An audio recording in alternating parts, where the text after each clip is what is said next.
So I want to talk today about money and happiness, which are two things that a lot of us spend a lot of our time thinking about, either trying to earn them or trying to increase them. And a lot of us resonate with this phrase, so we see it in religions and self-help books, that money can't buy happiness. And I want to suggest today that in fact that's wrong, and that I'm at a business school, so that's what we do, so that's wrong. And in fact, if you think that, you're actually just not spending it right, so that instead of spending it the way you usually spend it, maybe if you spent it differently, that might work a little bit better. And before I tell you the ways that you can spend it that will make you happier, let's think about the ways we usually spend it that don't, in fact, make us happier. We had a little natural experiment. So CNN a little while ago wrote this interesting article on what happens to people when they win the lottery. Turns out people think when they win the lottery their lives are going to be amazing. This article is about how their lives get ruined. So what happens when people win the lottery is, number one, they spend all the money and go into debt. And number two, all of their friends and everyone they've ever met find them and bug them for money. And it ruins their social relationships, in fact. So they have more debt and worse friendships than they had before they won the lottery. What was interesting about the article was people started commenting on the article, readers of the thing. And instead of talking about how it had made them realize that money doesn't lead to happiness, everyone instantly started saying, you know what I would do if I won the lottery? And fantasizing about what they do. And here's just two of the ones that we saw that are just really interesting to think about. One person wrote in, when I win, I'm going to buy my own little mountain and have a little house on top. And another person wrote, I would fill a big bathtub with money and get in the tub while smoking a big fat cigar and sipping a glass of champagne.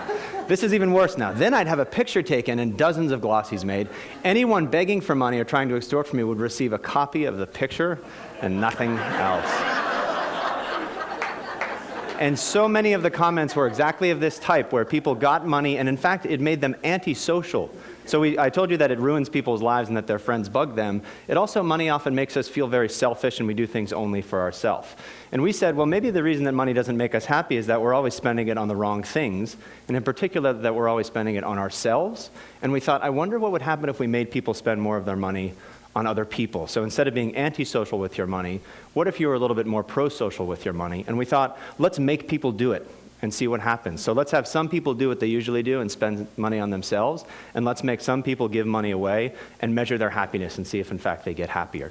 So the first way that we did this, on one Vancouver morning, we went out on the campus at University of British Columbia, and we approached people and said, do you want to be in an experiment? If they said yes, we asked them how happy they were, and then we gave them an envelope. And one of the envelopes had things in it that said, by 5 p.m. today, spend this money on yourself. So we gave some examples of what you could spend it on.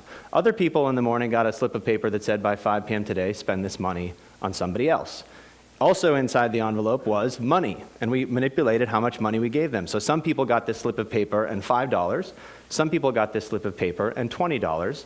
We let them go about their day. They did whatever they wanted to do. We found out that they did in fact spend it in the way that we asked them to. We called them up at night and asked them, what'd you spend it on, and how happy do you feel now? What did they spend it on? Well, these are college undergrads, so a lot of what they spent it on for themselves was things like earrings and makeup. One woman said she bought a stuffed animal for her niece. People gave money to homeless people. Huge effect here of Starbucks. So if you give undergraduates $5, it looks like coffee to them, and they run over to Starbucks and spend it as fast as they can. But some people bought a coffee for themselves the way they usually would, but other people said that they bought a coffee for somebody else. So the very same purchase, just targeted toward yourself or targeted toward somebody else. What did we find when we called them back at the end of the day? People who spent money on other people got happier. People who spent money on themselves, nothing happened. It didn't make them less happy, it just didn't do much for them. And the other thing we saw is that the amount of money doesn't matter that much. So people thought that $20 would be way better than $5. In fact, it doesn't matter how much money you spent. What really matters is that you spent it on somebody else rather than on yourself. We see this again and again when we give people money to spend on other people instead of on themselves. Of course, these are undergraduates in Canada, not the world's most representative population. They're also fairly wealthy and affluent and all these other sorts of things. We wanted to see if this holds true everywhere in the world or just among wealthy countries. So we went, in fact, to Uganda and ran a very similar experiment. So imagine instead of just people Canada, we say, name the last time you spent money on yourself or other people, describe it, how happy did it make you? Or in Uganda, name the last time you spent money on yourself or other people, and describe that, and then we ask them how happy they are again. And what we see is sort of amazing because there's human universals on what you do with your money and then real cultural differences on what you do as well. So for example, one guy from Uganda says this. He says, I called a girl I wish to love. We basically went out on a date, and he says at the end that he didn't achieve her up till now. Here's a guy from Canada, very similar thing. I took my girlfriend out for dinner, we went to a movie, we left early, and then went back to her room for only cake, just cake only. Human universal, so you spend money on other people, you're being nice to them, maybe you have something in mind, maybe not, but then we see extraordinary differences. So look at these two. This is a woman from Canada. We say, name a time you spent money on somebody else. She says, I bought a present for my mom. I drove to the mall in my car, bought a present, gave it to my mom. Perfectly nice thing to do. It's good to get gifts for people that you know. Compare that to this woman from Uganda. I was walking and met a longtime friend whose son was sick with malaria. They had no money. They went to a clinic. And I gave her this money. This isn't $10,000, it's the local currency. So it's a very small amount of money, in fact, but enormously different motivations here. This is a real medical need, literally a life-saving donation. Above, it's just kind of, bought a gift for my mother. What we see again, though, is that the specific way that you spend on other people isn't nearly as important as the fact that you spend on other people in order to make yourself happy, which is really quite important. So you don't have to do amazing things with your money to make yourself happy. You can do small, trivial things and yet still get these benefits from doing this. These are only 2 countries. We also wanted to go even broader and look at every country in the world, if we could, to see what the relationship is between money and happiness. We got data from the Gallup organization, which you know from all the political polls that have been happening lately. They asked people, did you donate money to charity recently? And they asked them, how happy are you with your life in general? And we can see what the relationship is between those 2 things. Are they positively correlated? Giving money makes you happy, or are they negatively correlated? On this map, green will mean they're positively correlated, and red means they're negatively correlated. And you can see the world is crazily green. So in almost every country in the world where we have this data, people who give money to charity are happier people than people who don't give money to charity. I know you're all looking at that red country in the middle. I would be a jerk and not tell you what it is, but in fact, it's Central African Republic. You can make up stories. Maybe it's different there for some reason or another. Just below that to the right is Rwanda, though, which is amazingly green. So almost everywhere we look, we see that giving money away makes you happier than keeping it for yourself. What about your work life, which is where we spend all the rest of our time when we're not with the people we know? We decided to infiltrate some companies and do a very similar thing. So these are sales teams in Belgium. They work in teams. They go out and sell basically to doctors and try to get them to buy drugs. So we can look to see how well they sell things as a function of being a member of a team. Some teams, we give people on the team some money for themselves and say, spend it however you want on yourself, just like we did with the undergrads in Canada. But other teams, we say, here's €15. Spend it on one of your teammates this week. Buy them something as a gift or a present and give it to them.